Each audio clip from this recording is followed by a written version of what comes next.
नमस्कार प्रिय सनातनी साथियों, स्वागत है आपका एक और नई वीडियो में। इस वीडियो में हम लोग चर्चा कर रहे हैं कि सावन में अगर आप कहीं रुद्राभिषेक कराने जाते हैं तो इन 5 बातों का विशेष ध्यान रखिएगा, तब आपका रुद्राभिषेक जो होगा बहुत अनंत गुना फल वाला होगा। और उसके साथ साथ अगर रुद्राभिषेक आप करा रहे हैं तो इन 5 बातों का अगर ध्यान रखते हैं तो रुद्राभिषेक बहुत दिव्य होगा और अत्यधिक फलदायी होगा। कौन कौन सी 5 बातों पर हम लोग चर्चा करेंगे। सबसे पहला, अगर आप रुद्राभिषेक कराने जा रहे हैं तो आपके पास इन सामग्रियों को संभालने का और इनको व्यवस्थित करने का ज्ञान होना चाहिए। जैसे आप देख पाएंगे तो कहीं भी जाइए यजमान के यहाँ तो इस प्रकार से कटोरी में या किसी पात्र में बढ़िया तरीके से, यहाँ पे देखेंगे तो फूल का पात्र अलग है, वहाँ देखेंगे तो आप प्रसाद अलग रखा हुआ है, यहाँ पे देखेंगे तो बिल्व पत्र है, इसी में समी दुर्वा है और बगल में यहाँ पे गंगाजल है। बाल्टी में एक जल मंगा लीजिएगा। उसके साथ साथ यहाँ पे आरती के लिए स्वस्तिक बना करके तैयार किया गया है। धूप बत्ती और दीपक यहाँ पे संभाल दिया गया है। उषा की पवित्री है और यज्ञोपवीत है। और देखिए शिवलिंग का निर्माण आप करके और एक कटरे में रख दीजिएगा, अथवा कोई पात्र हो जिससे जल निकल जाए, वहां पे आपको व्यवस्थित कर देना है। ठीक है। उसके पश्चात इन सारी सामग्रियों को आप व्यवस्थित कर दीजिए। ये अलग अलग आपको दिखाई दे रहा होगा। ये किस लिए है? इसमें हम लोग दूध, दही, घी, मध, शक्कर और भी बहुत से प्रकार के स्नान के लिए भोलेनाथ की सामग्रियों को व्यवस्थित कर चुके हैं यहाँ पे। यानी कि सामान को जो संभालने की शैली है वो आपकी बढ़िया होनी चाहिए। और ये जो आसन है शिव जी का, ये पूर्व की तरफ लगा हुआ है, यानी कि जो यजमान का आसन होगा यहाँ पे होगा, देख पा रहे होंगे आप, और उसी के जस्ट सामने शिव जी का आसन होगा। ठीक है।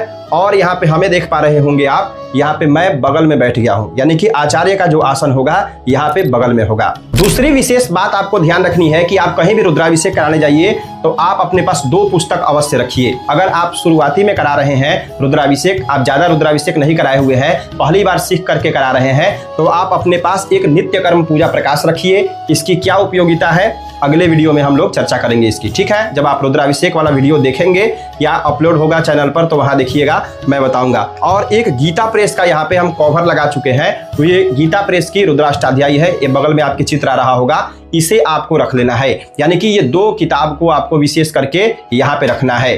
तीसरी बात, अगर आप रुद्राभिषेक कराने जा रहे हैं तो आप प्रयास कीजिए कि आपको रुद्राष्टाध्यायी पढ़ने आना चाहिए। क्योंकि क्या होता है, शिव जी को कहा गया है रुतम द्रावयति इति रुद्रः।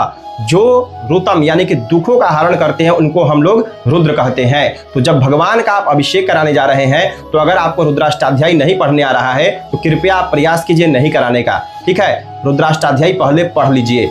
आप इस नंबर पर संपर्क कीजिए और पता कीजिए कि कब रुद्राष्टाध्यायी का बैच स्टार्ट हो रहा है, या मेरे चैनल पर भी पढ़ाया गया है, तो रुद्राष्टाध्यायी आपको पढ़ने आना चाहिए। चौथी गलती जो रुद्राभिषेक में आपको नहीं करनी है, क्या करते हैं बहुत से पंडित जी लोग रुद्राभिषेक करा देते हैं और यानी कि पहले डायरेक्ट शिव जी का ध्यान वगैरह कराए और रुद्राभिषेक प्रारंभ कर देते हैं। ऐसा नहीं है। ध्यान करा करके और उसके पश्चात अलग अलग स्नान इत्यादि करा करके पहले शिव जी का पूजन हो जाता है।